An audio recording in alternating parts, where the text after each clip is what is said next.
Wasifiwe sana. Hano Uwiteka yampaye ubuhanuzi ku gisoda cy'u Burundi, ampa ubuhanuzi ku gipolisi cy'u Burundi, ampa ubuhanuzi ku gihugu cy'u Burundi, ampa ubuhanuzi ku mpunzi ziri hanze z'abarundi.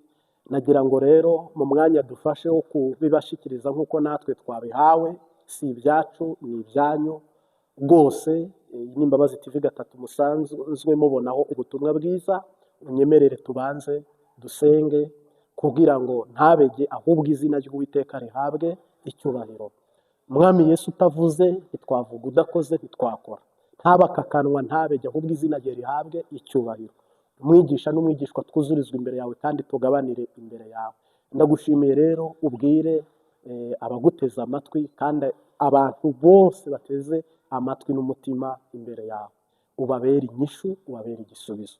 Ngaho rero Mwami, wiheshe ishimwe n'icyubahiro, twe turacecetse, wowe uvuge none n'iteka ryose. Amen. Ndagushimiye wowe rero ubana natwe ukagendana natwe, izina ry'Uwiteka rihabwe icyubahiro. Koko turi mu bihe bibi bya nyuma Pawulo yahanuye, ariko Imana yangendereye irambwira ngo iki gihugu cy'u Burundi, abasoda mufate umwanya mwigiriza ubusa, abasoda mufate umwanya mwigiriza ubusa, kuko shitani igambiriye kwica abasoda benshi no kuvangira igisoda cy'u Burundi kikava ku murongo, kikava kuri topu. Shitani yo yaje mu isi kwica no kurimbura. Nagira ngo mbwire abasoda ubu butumwa bwihutirwa. Intego y'abadayimoni ni ukugira ngo igisoda cy'u Burundi gisuzugurike cya gitituke mu ruhando mpuzamahanga. Kandi mu by'ukuri iki gisoda cy'abarundi, umugambi w'Imana ntabwo ari uwo kugira ngo iki gisoda tucyitiranye n'igisoda cya Kongo, tucyitiranye n'igisoda cya Sudani cyangwa cya Somali. Oya, igisoda cy'abarundi ni igisoda kidakwiye kwitiranwa n'imitwe y'inyeshyamba, kidakwiye kuba kiri ku rwego rw'uko gitakaza ariya mapeti, birokoroko, ibyo bintu byose ngo bibe byakoroka tubibone hasi. Jamais, grand jamais, tubyamaganiye kure. Rero Imana yambwiye ngo Barundi bakunda igihugu cyanyu, koko harimo abarundi bacyanga, abarundi bemera ko nta kindi gihugu uzitirirwa, nta n'ikindi gihugu uzajyamo, nta n'ahandi uzakorera atari Burundi nyene. Umva ijambo ry'Uwiteka, umva ubutumwa bw'Imana.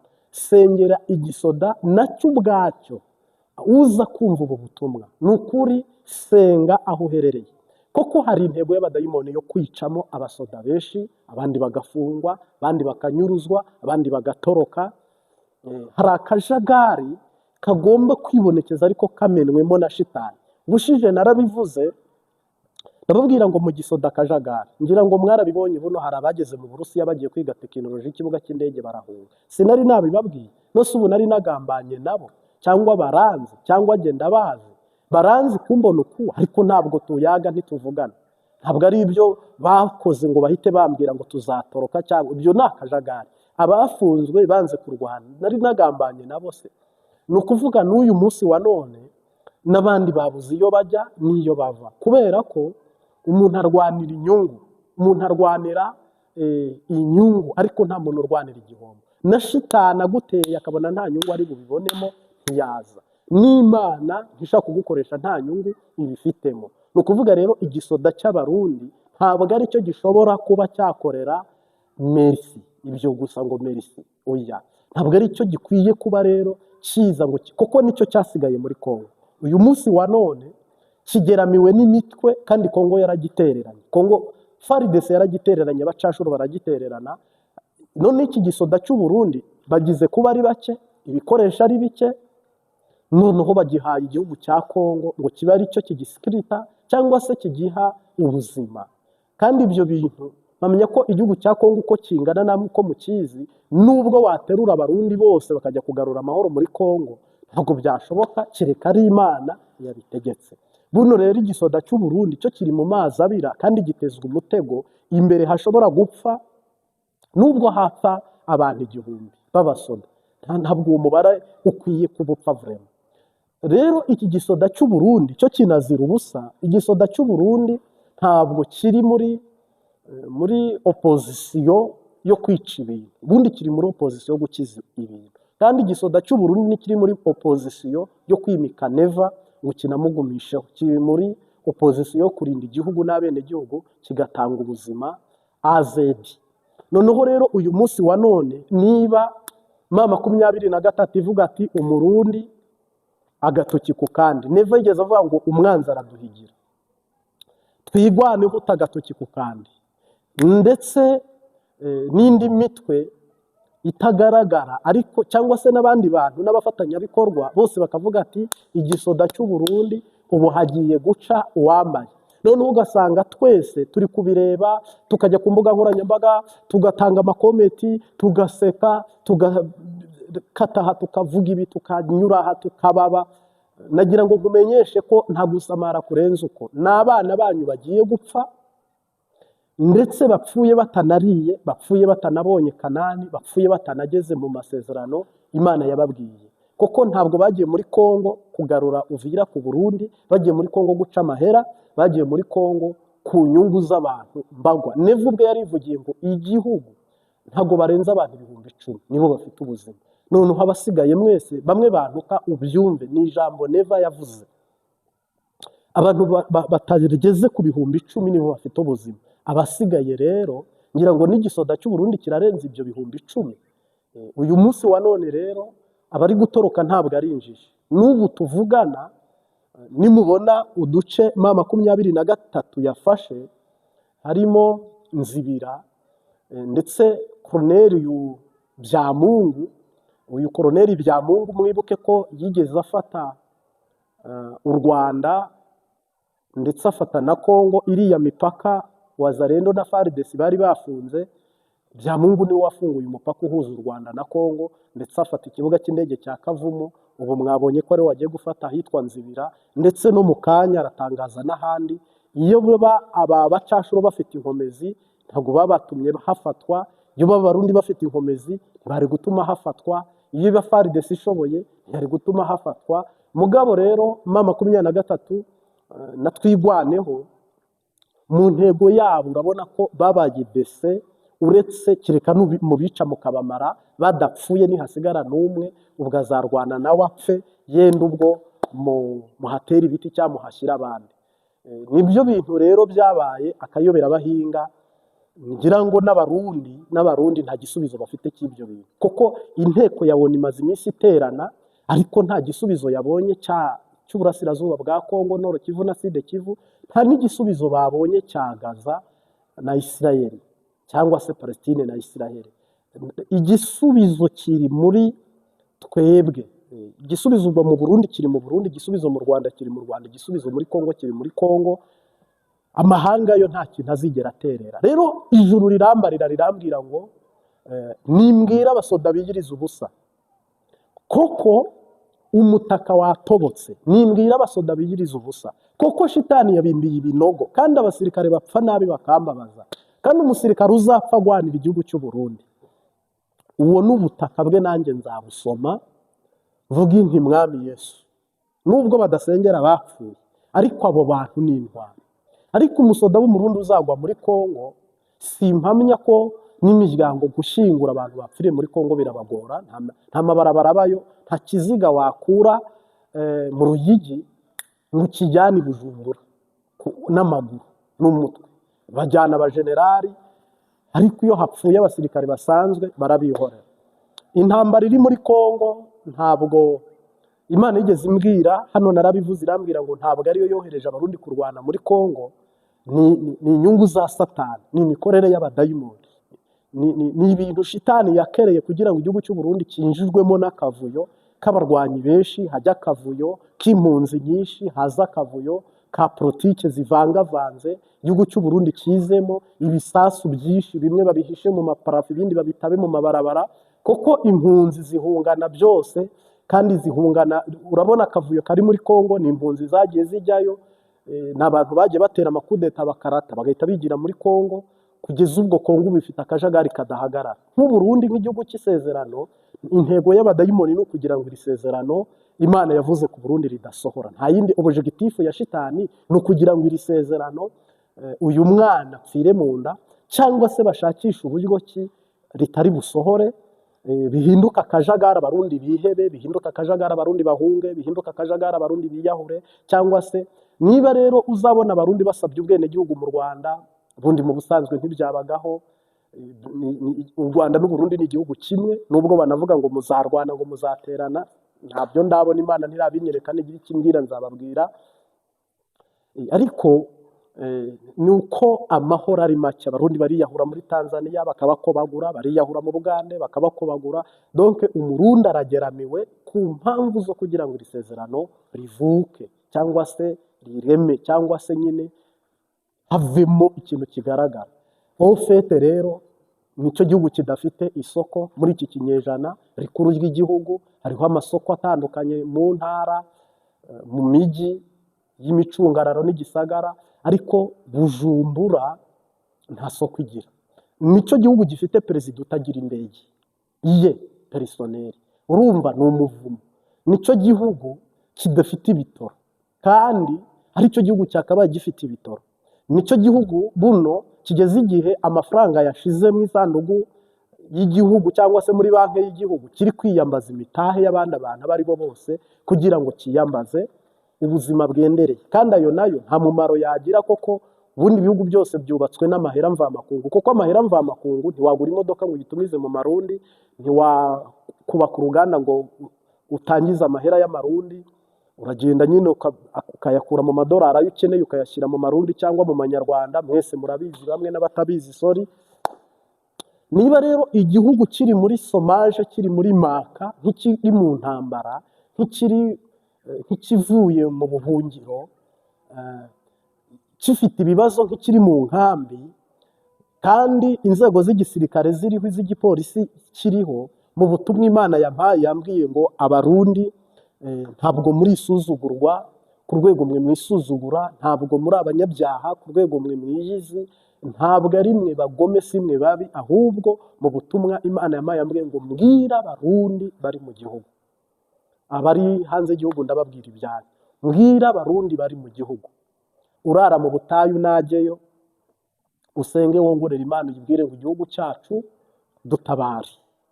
Uwiyiriza ubusa yongere yiyiriza ubusa, niba ugikunda ubwire data ngo dutabare, kuko Yesu agiye kuza kandi azabahemba basengeye igihugu, azabaha umugisha, muzaba n'abaragwa.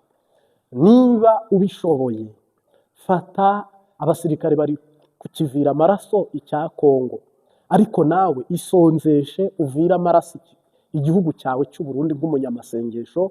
Natwe twiyirije ubusa kubw'u Rwanda, turarira turaboroga, Imana itabara u Rwanda, turarira. Bamwe bamena amaraso yabo, abandi babinzira akarengane barayamenerwa. Mugabo uyu munsi ntacyo turahumetse, ejo simpazi h'u Rwanda, ariko uyu munsi afazari mwe.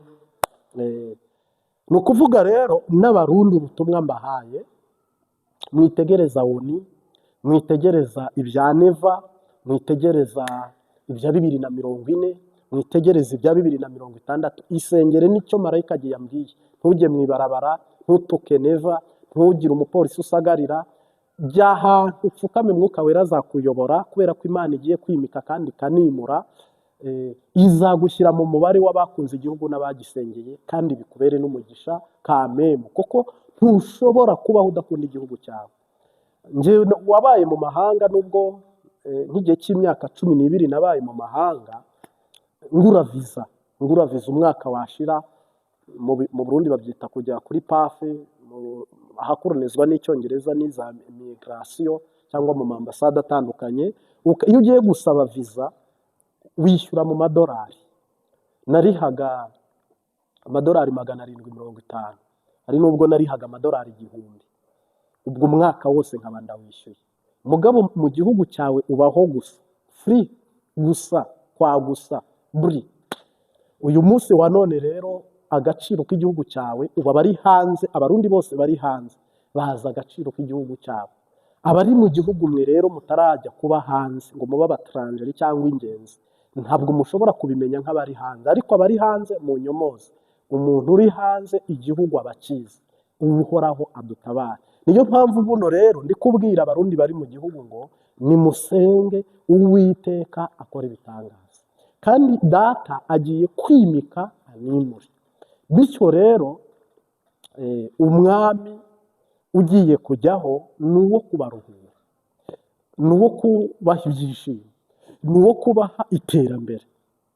Niba ari ikintu kibabaza kubaho utaba mu nzu yawe, kubaho nta modoka wagira, kubaho nta ndege watega, kubaho nta bwato wajyamo, kubaho utararya ngo uvuge uti mu rugo rwanjye hari iby'igiciro cyinshi, ndakora mu kabati mbone ubuki cyangwa mbone za bureba, za mayonezi, ibyo kurya byiza, ibyo kunywa byiza, noneho umuntu akabaho mu buzima ibyo bintu ku buryo akwiza imyaka 30. Njya mbabona inshuti yanjye murantunga ntabwo nashatse kuvuga biriya Neva yavuze ngo bamuhaye akanyama gato, ngo muri Bujumbura aho barora inyama nini, ariko ndagira ngo se nuvuga ubuzima abantu babamo bababaye, mugabo mwebwe mutari kubona. Niba umuntu akwije imyaka 30 ntazi bureba, ntazi mayonezi, ntazi ubuki bwo mu kabati cyangwa se aho ashijwe kubibika, kandi Bibiliya iravuga ngo mu gihugu cy'amata n'ubuki ntabwo azi amata. Mu buzima bwe ntabwo yahaha ifi, ntiyahaha impene, ntiyahaha ubushaza. Ubuzima bwe agira ubuzima buri hasi, underground, hasi cyane. Ni ukuvuga rero nawe yavukiye 9 nkawe. Niryo rya sezerano rero Bibiliya ivuga ngo mu Burundi hazaza ubuzima bwiza. Ni uko Umurundi azaba afite ibyo kurya, afite n'ibyo kunywa. Noneho rero jye nk'umunyamasengesho, nk'umwigisha, nk'umuhanuzi, nimvuga ibyo kurya ni ibyo kurya byuzuye, byubaka umubiri, birinda indwara ndetse n'ibitera imbaraga, ariko ibyo ukabibona mu buryo biteguye neza. Noneho ukavuga ngo ni ibyo kunywa by'amoko yose, ariko nabwo biteguye neza, utiyahuza ibitera diyabeti, utiyahuza ibitera za rubagimpande, amahepatite, ibitera imivuduko. Oya, ikintu gikore mu rugero were kwigica. Hari ukuntu tubivuga uko umuntu yasubizwa, yagera ku rwego rwo guhaha isukari itamugoye akanywa nyinshi ngo yumve isukari nyinshi. Oya, n'ibishariro uzabirya mu rugo iwawe. Buno hari abantu mu ngo zabo, nk'ubu jyewe ushobora kuzabona nkoresha intagarasoyo, n'udutoryi cyangwa se utunyinya turura cyane, nkunda kudukoresha. Noneho rero icyo ashatse kuvuga mu bene gihugu Abarundi, Imana ibazaniye umugisha yabasezeranye. Nijye niko Imana yambwiye, ariko irambwira ngo abapantekote, abanyamasengesho, abantu bafite impano, abantu bafite intwaro, nimuzegure muzirashishe, kuko intwaro Imana yabahaye nimuzegure zirase. Ntabwo mvuze intwaro z'inkoho byo mu mubiri. Ufite intwaro yo gusenga asengera igihugu, ufite intwaro yo gukunda igihugu, ufite intwaro yo kwereka Imana, ni uburyo bwo gusenga. Ntihagire umuntu ubitwara mu mubiri. Ntabwo ntuma Yesu yaravuze ngo nimutonde mwihagararire, ibisigaye ndabyikorera. Abanyamasengesho mwese muri mu gihugu nimwegure intwaro, kuko umwami Yesu ari ku ngoma. Nimurangiza muvuge ngo igihugu cyacu tukeretse inzira, dutegetse ibitoro bize, dutegetse amahera mvamakungu aze, dutegetse, ntimusabe ahubwo mutegeke. Yesu yaravuze ngo mbahaye ubutware, mbahaye n'ubushobozi. Kuko muri politike niba byanze, muri siyase bikananirana, mu ntwaro mu gisoda bikananirana, mu gipolisi bikananirana, muri politike nyine aho ndahavuze bikananirana. Ahasigaye ni twebwe turi muri iyo nshingano yo kubohora bene gihugu nka Eliya. Jya mu butware bwa Eliya, uze mu mavuta ya Eliya. Uwiteka yambwiye ngo nimwegure intwaro. Nta gatumba katariho, nibura umuntu ukurikirana Imbabazi TV 3, nta gatumba katariho umurashi w'umunyamasengesho. Niba rero Neva yaguma muri ninde, niba Neva yaguma muri ibyo ngibyo ngo abayaya nibo batunze cyane i Burundi, ngo abarobyi nibo batunze cyane i Burundi, mugabo we ntiyivuga, namwe mukaguma muri murugo no gusenga birabujijwe se? Gusenga ntibibujijwe. Ntuzavuge cyane ngo batagufunga, ariko reba aho upfukama ubwiza Imana ukuri, uyibwire ngo Abarundi dukeneye ubuzima. Kuko mukora ibyaha kurusha Abanyamerika bafite n'amaegirize ya shitani, mukora ibyaha kurusha Abarusiya basenga za Buda, Abashinwa, Abahinde, mukora ibyaha kurusha aba babanyi banyu babatinganye n'ibindi. Ntabwo rero ari imwe Imana yavuze ngo ntimukarye ntimukanywe, kandi igihugu niba mubona shitani iri kugisomesha nturi kiguma kinyika kiguma kinyika kiguma kinyika, nitwe tubibabariramo nibyo koko hazaza irindi hanga ribashibukeho, abuzukuru banyu abana banyu bazabeho neza. Mwebwe rero muri kuzira iki? Niba ari umuhero ukwiye kuba mu isi hose, niba rero uri umunyamasengesho wiyemera, nanjye hano ndaza gushyiramo amavuta y'ubutware n'ubushobozi, hano iminota ndibona yongere, ariko ni umuhanuzi, ntabwo dukwiye gusuzugurwa. Azedi jamais grand jamais, nabyanze neva, ntabwo hano harenga. Oya, izi mbonera kure za ntuka zitanuka ntabwo ziharenga. Oya, turashyiraho bariyeri, kandi mu isi dufite ubutware, dufite n'ubushobozi ko nituboha uhoraho azaboha, nitunabohora Imana izabohora. Rero ntabwo tubuhorera neva gukomeza kuyoborwa, nta nubwo twemerera n'undi wajya wameze nkawe sinamuzi ngo ntakwiye kujyaho. Igihugu cy'u Burundi hari uwakiguze amaraso n'abarundi, abaha amazi meza, abaha ivu ryiza, abaha izina ryiza Burundi bwacu, abaha idarapo ryiza. Narahabaye rega ndahazi, mvuga Burundi nzi, Imana yantumyeyo nkazenguruka intara zose.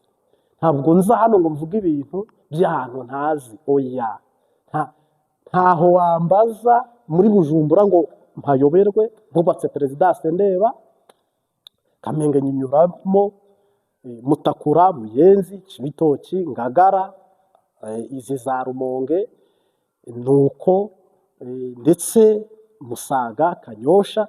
Mu Burundi nahimbye imisozi nk'ine yo gusengerwaho. Aha igice nari imperereyemo, ndarana abantu mu mazi, niriranwa abantu mu mazi, mfite idarapo ry'igihugu. Turadutoye, ntabwo rero ibyo twasengeye twahambaga.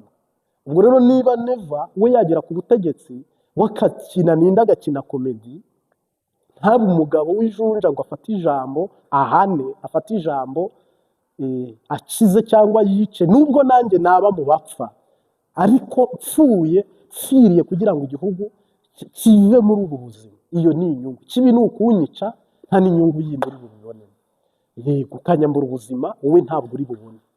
Buno hagize urugamba rwataka Abarundi, muri kurwanira ukuri, ndi umwe waza muri kote yanyu nge nkarwanirira Burundi, ariko sinarurwanirira rutera u Rwanda. Oya, ariko ikindi gihugu icyo ari cyo cyose, nk'uko Hitler hari abasirikare bavaga mu migabane bakajya kurwanirira Ubudage, nanjye ntabwo najya kurwanirira Ubugande, Kenya, Tanzania, ibihugu bye. Oya, najya muri kote y'igisoda cy'u Burundi, nkatwara Bibiliya n'impoho, nanjye nkarwanirira Abarundi. Ofete rero nyuma y'u Rwanda nkunda Burundi, kuko Imana yo niyo yabunkundishije. Sinari imbuzi, sinahize, nta bindi, ariko Imana iyo ivuze biraba, yategeka bigakomera. Nigarukire, Uwiteka abishimirwe, abibahera umugisha, nanjye abimera umugisha ku Barundi badufashije, ndetse abakidufasha, ndetse n'abadushyigikiye, ndetse n'abatabikora mwese. Umukama abaharire, mukunde igihugu cyanyu. Hama ndagaruka ku bantu bari hanze y'igihugu. Ntihagire umuntu wiyumvira ko kuba ari hanze y'igihugu hari uruhare yabigizemo. Imana niyo yaciye inzira Abarundi bari hanze bagera hanze y'igihugu. Uhoraho aca inzira abarindira hanze y'igihugu. Abandi bagiyeyo barafunze, abandi barahapfira, abandi babura n'ibyangombwa, abandi bari mu mazi abira, abandi babaye impunzi imyaka n'imyaka. Mugabo Imana yambariye, Uwiteka Nyiringabo Imana, Umwami Imana yambwiye ngo mbwire impunzi, ibahaye guhunguka, mugiye kujya kubaka igihugu cyacu. Muzubaka inganda, Abarundi mugiye kugenda mwubaka igihugu. Ubu ni ubutumwa Nyagasani igihe yampaye, arambwira ngo ibi ubyitondere. Arambwira ngo agiye kububakisha Bujumbura, abubakishe Bururi na Mwaro, Gitega, Muyinga, Ngozi, abubakisha ibisagara byo mu Burundi. Mwebwe Barundi nyine, imiduga ihingurwe, ibinyamitende, amapikipiki bihingurwe i Burundi, ariho bihingurirwa. Uburundi buzaba bwifise, iriya mbona ko zoza irahari 100%, iragaragara nta kinyoma kirimo. Mugabo ntabwo neva ari uri bujabukana abayahudi aribo barundi, oya, ahubwo iyi ndirimbo arige muzajya muyiririmba Burundi bwacu mukuzura umwuka we, kandi ntabwo ininahaza Imana, ininahaza igihugu, mukaririmba mukuzura umwuka we, kubera uwiguze igihugu agishyizemo umutahe, arambuye ukuboko ko kubaka, kandi abantu bari hanze mugiye kubaka igihugu cyane rwose, cyane. Ariko hano hazahona benshi abanze kumvira Imana, ntabwo muzaragwa igihugu, nta nubwo muzakigeramo, kandi hari igihugu Uwiteka yasezeraniye ba sogokuruza bacu, aba bahisi batambutse. Hari igihugu Imana yasezeraniye inkuru nziza, umuhisi wapfuye, basipiriye, bandadayi, ba Ntaryamira, ba Micombere, ba Bagaza, ba Bikoma, bariya bose mu bupagani bwabo cyangwa mu bukristo bwabo, abo bahisi bose bazi neza ko igihe kizagera Uburundi bukaba Uburundi bwifuzwa, Burundi bukaba Uburundi butengamaye, bukaba Uburundi bwifise, bukaba Uburundi bukize. Tanzania ikabaguza, mukaguriza amahanga, mugafasha abanyabwenge b'i Burundi baziga. Burundi hazaba kaminuza zikomeye ku buryo abantu bazajya baza kugura ubwenge mu gihugu cy'u Burundi. None buno rero kubera ibibazo by'ubukene, umuntu ararangiza kwiga mu Burundi agahunga, yarangiza kwiga mu Burundi agacomoka, yarangiza kwiga mu Burundi agacomoka. Ireme ry'uburezi bakarisuzugura, ahubwo bakajya kugurira abana babo amashuri mu bihugu bindi byo hanze biteye imbere, donke biteye imbere cyane. Buno rero shitani yamamaje Uburundi mu bibi no mu ntege nke. Mu busanzwe iki cyiciro munyuzemo n'igisoda cy'u Burundi cyari gifite amateka meza 100%. None shitani abaye nk'ugisuzugura kugira ngo nanone hatazaba, Bibiliya iravuga ngo mutazajya muvuga ngo nimwe mwabikoze. Ubu se ni iki muzirata? Nta kintu muzirata. Muzavuga se ngo ni twebwe ngo abasoda barwaniye igihugu baragisubiza mu murongo? Muzavuga ngo ni abapolisi? Muzavuga ngo ni politike nziza? Mumbwira ikintu muzirata. Niyo mpamvu Uwiteka ashyize akadomo arambwira ngo ese hari icyo Abarundi muri bwireguza, ubishyire muri komite cyangwa unabyihorere, ariko ubibwire Imana. Hari icyo mwagaragaza kindi musigaranye cyo kugira ngo Uburundi bube Uburundi? Ubu ntimwemeye neza noneho ko Uburundi bugeze iyo umwana arera nyina ntiyumve. Hano rero ngo aha amaboko y'abantu amanikiwe, ngo niho Uwiteka yururuka agakora. Ubu tuvugana niho Uwiteka agiye kururuka akagira ate agakora, kuko igisoda ntacyo kiri bukore, bari kwihungira. Igipolisi cyo cyarajorewe n'impuzu barazibuze, amahera ntacyo muri bukore ngo aboneke, igitoro byarananiranye, ibanke ni umukuru w'igihugu yifitiye mu minwe, iby'ibitoro ni umugore wa perezida ubifite mu minwe, n'ibindi. Ni ukuvuga igihugu kigeze igihe kitazi iyo kiva n'iyo kijya.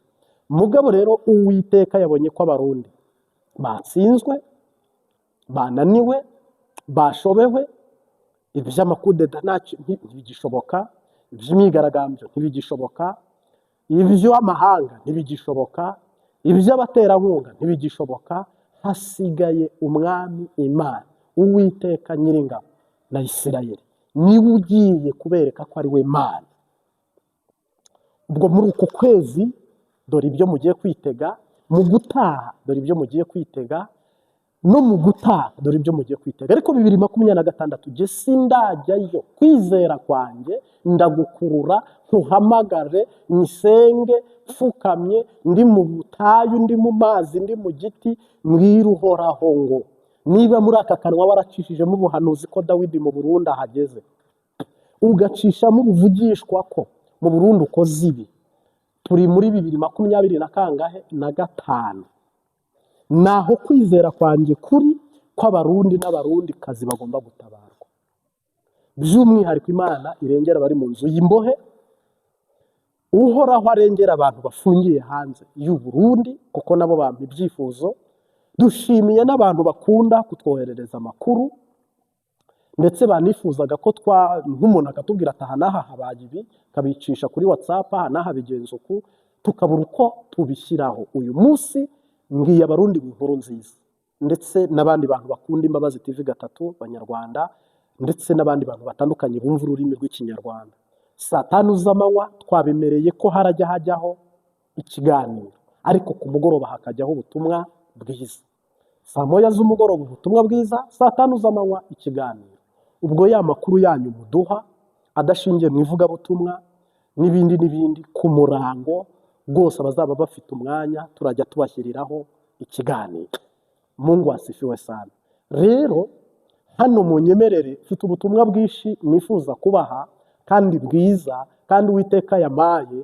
Ihangane nk'uko Yesu yavuze ngo tubane isaha imwe udasinziriye. Ihangane nanjye tubane isaha imwe mu izina ry'umunyana Zareti.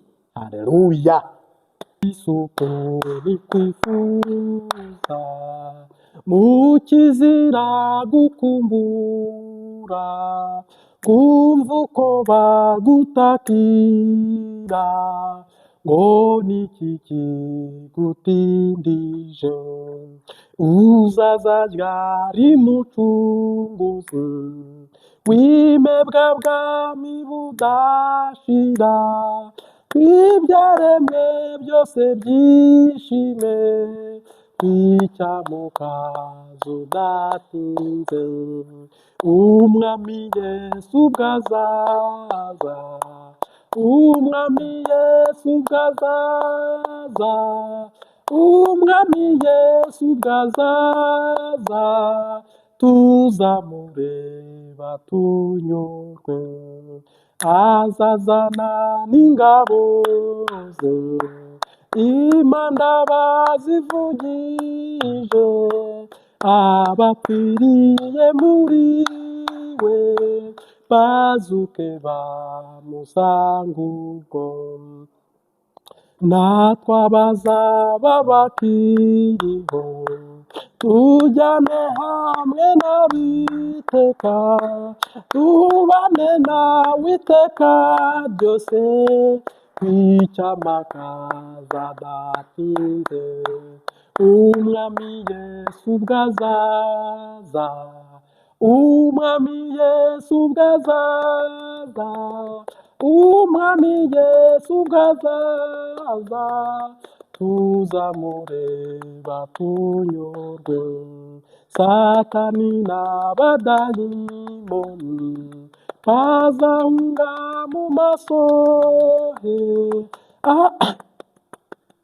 ab'isi bazahunga mu maso he, ab'isi babagurano, azaza ababature, kandi amahoro azatwara isi, azaca intambara zishire, ahahindura ibi byose bishya, kw'icyamakaza datinze. Umwami Yesu bwazaza, Umwami Yesu bwazaza, Umwami Yesu bwazaza, tuzamureba tunyurwe.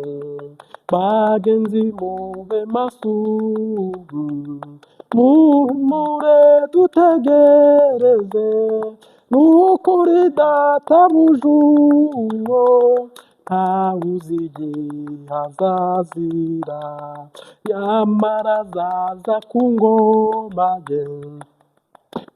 Aya makuba yamareho, duhumure dutegereze, icyamakaza datinze. Umwami Yesu bwazaza, Umwami Yesu bwazaza, Umwami Yesu bwazaza, tuzamureba tunyurwe, tuzamureba tunyurwe. Nyamara azaza ku ngoma ye, nyamara azaza ku ngoma ye, ab'isi babagurano ababature.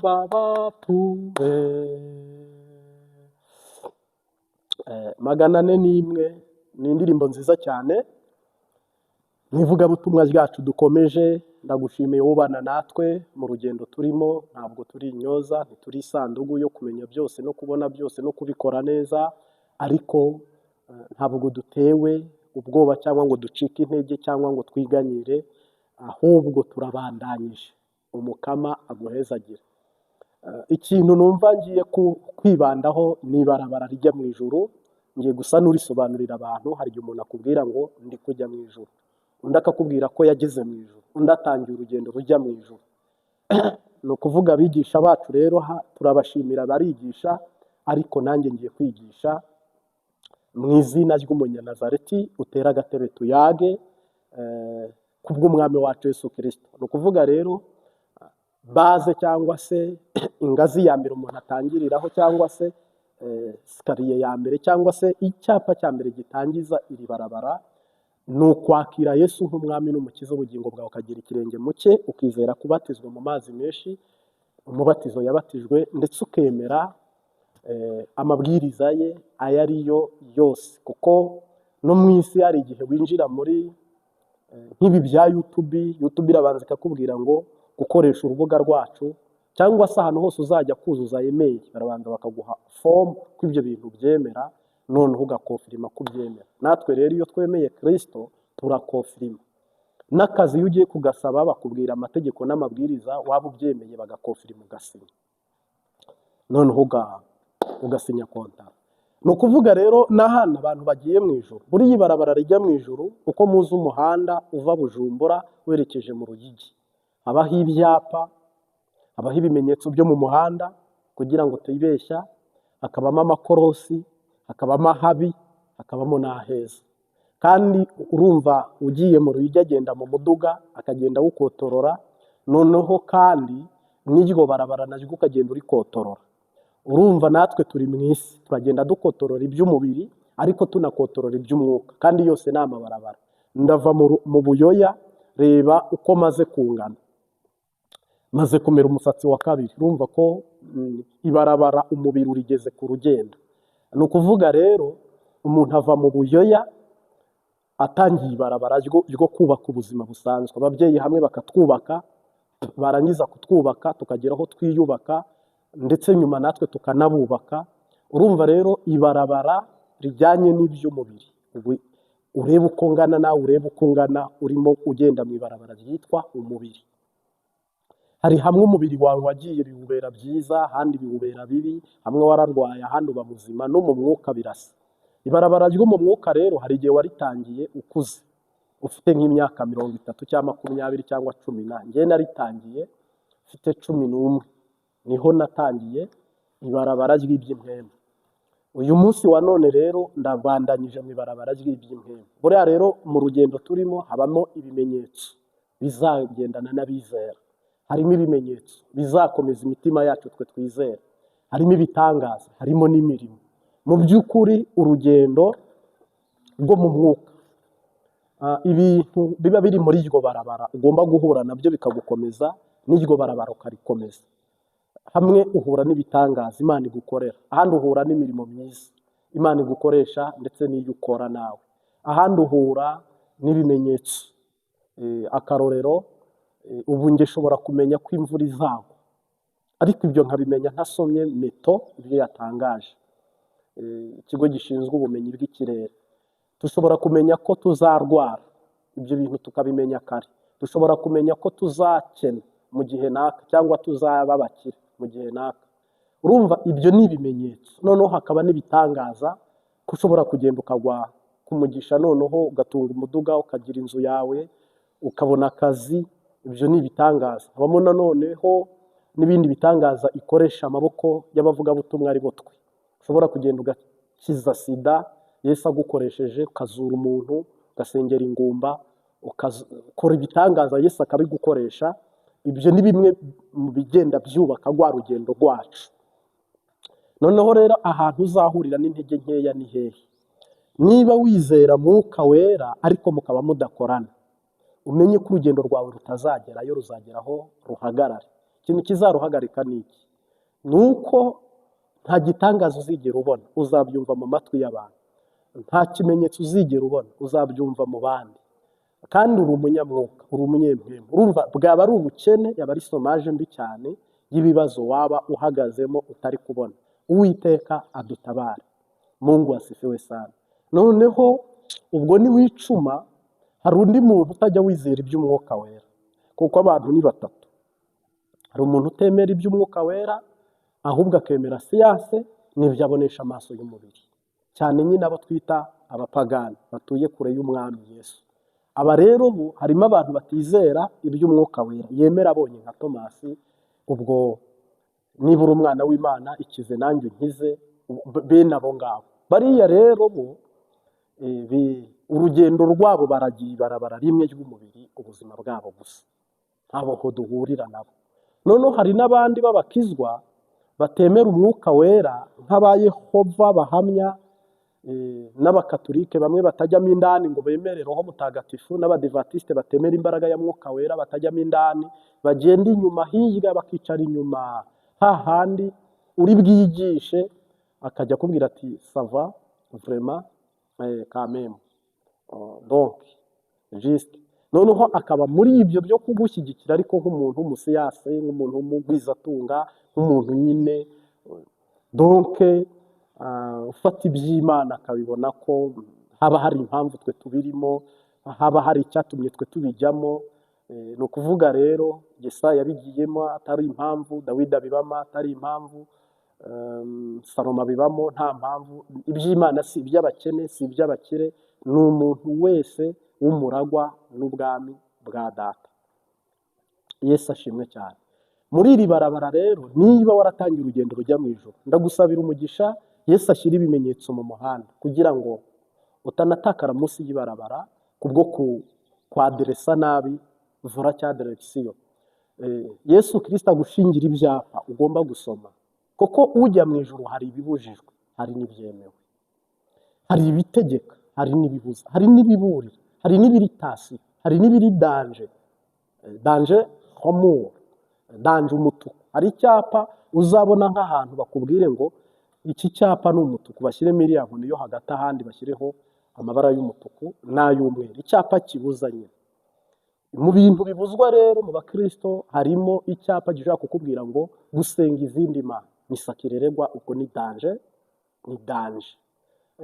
Ubutinganyi ni danje, ni danje. Ubwicanyi ni danje, ni danje. Hari ibyaha bigenda biri nk'amaferuje y'umutuku.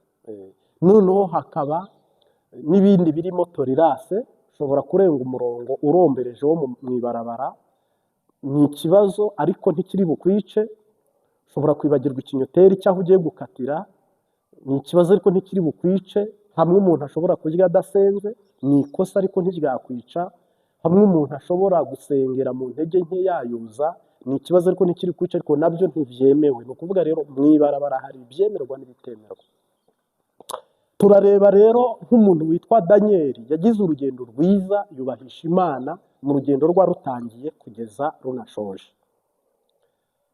Turareba umuntu witwa Yosefu, yatangiye urugendo rwa rutangiye kugeza runashoje, kandi ibarabara ricamo neza uko amategeko abiteganya.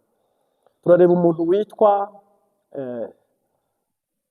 Rusi kwa Nawomi, yatangiye ibarabara rye, aritangira neza, risoza neza. Ariko Dawidi yararitangiye neza, rinabajiza, ariko ageze imbere yica Uriya, acyura muka Uriya.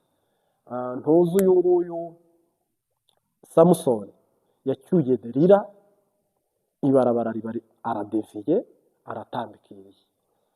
Amahirwe dufite nayo kwihana tukabandanya ibarabara. Nta muntu ugomba kuva mu muhanda wo gukizwa, mu nzira y'agakiza, mu nzira y'umusaraba. Nta muntu ugomba gutura umusaraba, nta n'umuntu ugomba gutandukana n'umusaraba. Ahubwo twese tugomba kuba abantu bemera uyu musaraba Yesu yabambweho, tukawikorera kandi tukawutwara kandi tukawubaha, tutagabanyije, tutanongereye.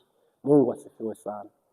Rero mu murongo umwe n'uwundi, nk'umuhanuzi Profete Mariti, niba turi mu nzira tujya mu ijuru, ukaba ukeneye urubyaro, ni ngombwa ko urubona kiraba ari igitangaza kuko wararubuze.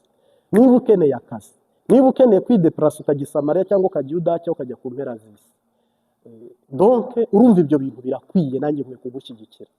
Niba aho uherereye uri kurwana n'umurozi, ukwiye gutsinda. Imana yawe ni umutwe, ntabwo ari umurizo. Muri twebwe rero harimo ubushobozi, harimo ubutware. Bibiliya ivuga ngo nuko Yesu arababwira ngo mbahaye ubutware, mbahaye n'ubushobozi. Intwari imwe iba mu birenge, tuzakandagira inzoka na sikoropiyo, indi izaba mu biganza, tuzarambika ibiganza abarwayi bazakira. Akanwa kacu ni umuriro, mugende muri umuriro. Twebwe ubwacu turi umuriro. Mu Kirundi hari korasi baririmba ngo ngaho ngaho ngaho ngaho ngaho ngaho twebwe turotsa ngaho, twe turi umuriro ngaho ngaho ngaho. Iyo turi kwirukana amashitani, iyo korasi ikunda gukoreshwa. Twe turi umuriro, n'ijambo ry'Imana rirabivuga, turi umunyu w'isi, turi n'umuriro. Noneho rero shitani kugira ngo akunyage, arabanza akagukengera, akagusuzugura, akakwereka ko urugendo rujya mu ijuru nta kintu na kimwe ukeneye. Noneho izi ntwaro zose nahoze mvuga hasi aho turangije: kuba nta mwuka wera ugira, kuba utiyizi neza ko uri umwe mu buhanuzi busohoye. Koko Bibiliya yavuze ngo abantu bazuzura umwuka wera. Ubwo niba warawuzuye, iby'ubuhanuzi byagusohoyeho. Yesu Kristo agiye avuga byinshi, ariko ndagaruka kuba umunyamasengesho cyangwa umukristo yagenda nta ntwaro n'imwe afite mu rugendo rujya mu ijuru. Ibyo bintu urumva ni sakirererwa. Nta ntwaro n'imwe afite, ibyo bintu urumva bibaho? No kuba nta isikoti n'imwe ugira, urumva ibyo bintu ntibishoboka. Rero umuntu iyo amaze kwitahura akimenya, ugira intwaro aho waba uri, aho wajya hose. Uri koroneri, uri generali, uri kapiteni, uri liyotona, uri majoro. Mu buryo bw'umwuka uri umuntu uhambaye. Ni gute ugenda nta nkoho? Ni gute ugenda ahantu urugendo rudateguye rutazwi? Niba wiyemera ukaba uri umuntu utimba, urinda umutima wawe, ukwiye kuvugurura rwa rugendo rwawe rujya mu ijuru. Mu birenge byawe ukagenda nk'umukozi w'Imana, mu biganza byawe ukabikoresha nk'umukozi w'Imana, uruhanga rwawe Yesu agasukamo amavuta menshi, noneho mu mutima no mu bwenge Yesu akakwagura, noneho mu buryo busanzwe ukaba uri umuntu udasanzwe. Ntabwo dutewe ubwoba n'imiraba n'imiyaga bya shitani nk'uko nabivuze no hasi. Koko uyu munsi wa none umuntu uturusha imbaraga niba twizera Kristo ni umwami Yesu n'Imana Data, koko ari ijuru. Mugabo abandi basigaye bose, nubwo bakujyana mu Burusiya, nubwo bakujyana muri Koreya ya ruguru, mu bihugu bikomeye bishobora kubabaza abantu, nubwo bagushyira muri Iran cyangwa muri Iraq, nubwo bagushyira mu byihebe Boko Haram, bakagushyiramo, ubaye ufite Imana, ubaye ufite umwuka, haleluya. Iyarwaniriye Daniel mu rwobo rw'intare, iyo ngiyo niyo yahagararana nawe. Koko nta kindi bazakugerageresha atari uguta mu rwobo rw'intare. Nta kindi bazakugerageresha atari ukukujugunya mu ngunguru y'amavuta. Nta kindi bazakugerageresha atari ugucana umuriro bakagujugunyamo ngo ushye. Rero urumva, niba turi kumwe n'Imana, tukaba muri twe harimo Imana, muri twe hakaba harimo ubushobozi, nagira ngo nkusobanurire, nagira ngo nkumenyeshe ko igisigaye gikurikiye, haleluya, ni itsinda. Noneho ibi rero bisaba kubyizera no kubyumva. Noneho rero iyo uri mu rugendo, ugenda ubona yenda sengera abarwayi, ubwo ukeneye intwaro zo gufasha abarwayi. Ugenda uri umuvugabutumwa, ubwo ukeneye ijambo muri wowe, ukeneye abamarayika bagufasha kuvuga ubutumwa bw'ijambo ry'Imana.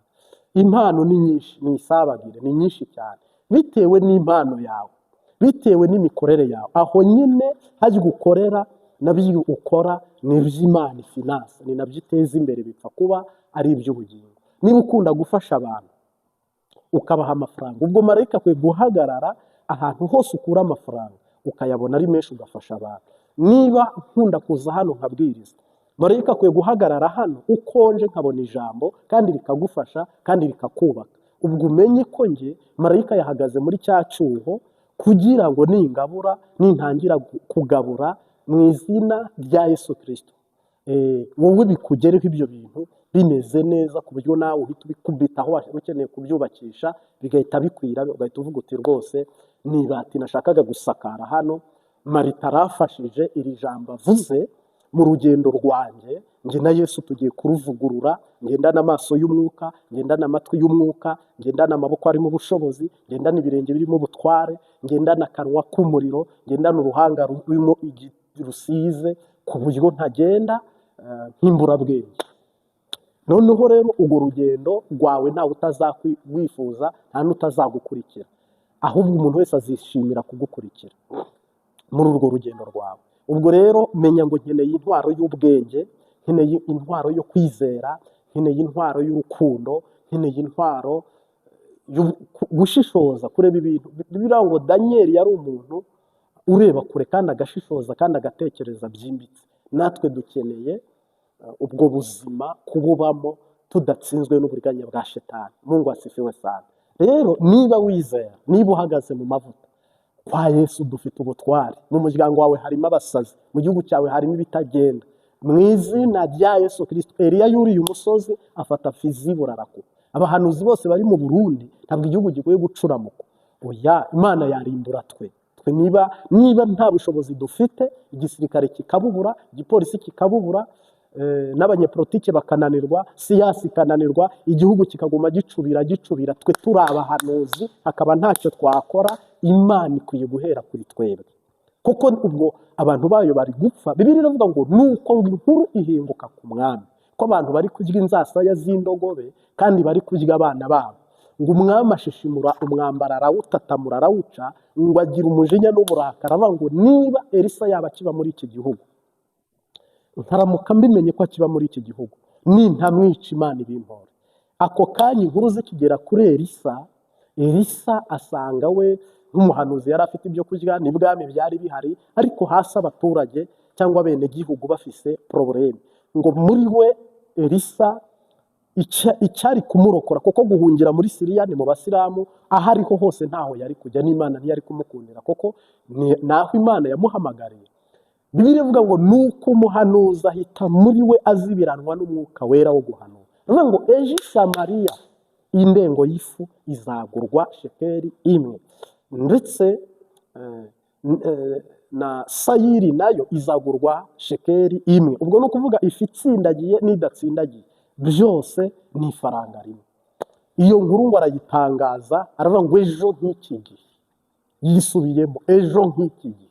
Ntabwo rero tukorera muri ntabwo Burundi buzatabarwa muri 2026, ntabwo neva akomeye, nta musodo ukomeye, nta mupolisi, hakomeye Uwiteka Imana yacu. Aho rero niho duhagarara tugahita tuvuga ngo icyihutirwa, igikenewe, igishakwa, icyari gikenewe hano ni igiki. Nuko twe twahagarara mu butware Yesu aduha, mu bushobozi Yesu aduha, mu mbaraga Yesu aduha, mu mavuta twasutsweho nijoro. Twahagararaho tugafata imyanzuro aho tubona hari ibibazo, kandi byaba byananiranye bitanananiranye, kuko Eliya yafashe imyanzuro abona ko ibigirwamana, insengero zose zihindutse ibicaniro bya Dagoni na Bayali. Ahita afata umwanzuro aravuga ngo reka banze dukupe imvura, umurenga uvemo, noneho abantu bakanguke bamenye Imana. Iyo myanzuro Eliya yafashe yari umuntu nkawe, yari umuntu nkanjye. Uyu munsi wa none nawe ko turimo ahantu uherereye, mumbabarire yenda iki cyigisho kiratinze, iki kibwiriza cyangwa se ubu butumwa buratinze, ariko ni byiza ko ijambo nyine rirangira. Ahantu uri hari ahantu usabwa kubaka, ndetse usabwa no kubakira abandi. Hari igipande kiri kuva, cyangwa hari ahantu uri kubona nawe usabwa kuba umuhizi, uri kubona nawe usabwa kuba umuntu w'umugabo rwose mu byo kwizera. Hari ahantu uri kubona nawe usabwa guhagarara udatsinzwe n'uburiganya bwa Sekibi unodijeze. Ni ukuvuga rero hagurukana intwaro zose. Impamvu musenga bikanga, nta ntwaro mwajyanye. Impamvu muririmba ntibikunde, nta ntwaro ufite.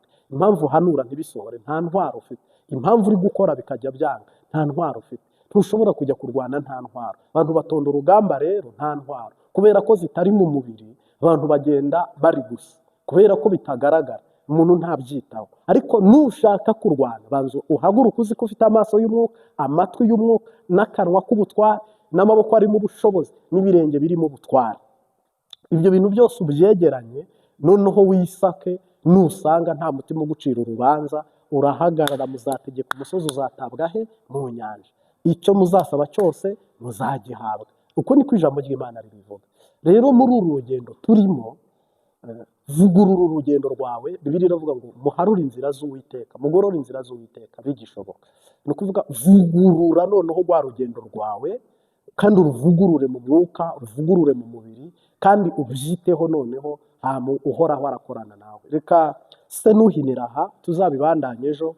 Ndagushimiye, Uwiteka aguhe umugisha. Twungutse undi mugisha. Saa 5 turajya dushyiraho icyo nakwita ikiganiro z'amanywa, noneho ku mugoroba dushyireho ubutumwa bwiza. N'itangazo tunyujijemo aha rero, twiseguye ku bantu bari barabidusabye tugatinda kubikora, ariko nyine inkoni ihira igihe ubwo ni iki? Murantunga. Yesu Kristo nashimwe cyane. Ku murango saa 5 z'amanywa, uko uhoraho azadushoboza, turajya tubashyiriraho ikiganiro. Saa 9 z'ijoro tubashyirireho ubutumwa bwiza. Noneho ubwo rero wowe uko umwanya uzawuronka, cano ni iyawe, agapira ni akawe, ibitekerezo, like, subscribe, inkunga, gushyigikira Imbabazi TV gatatu.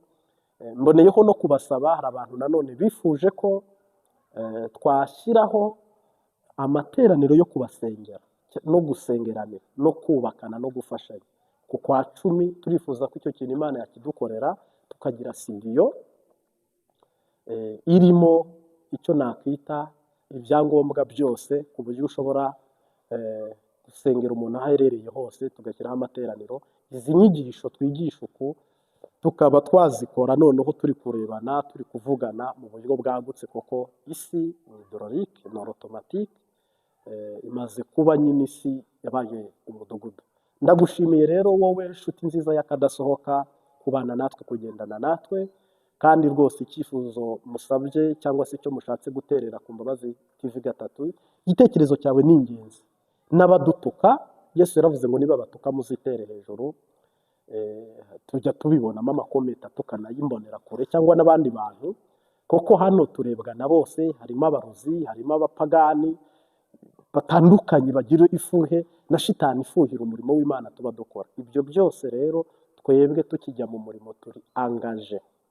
Si la diffusion, ntabwo dusubira inyuma, ahubwo turabandana.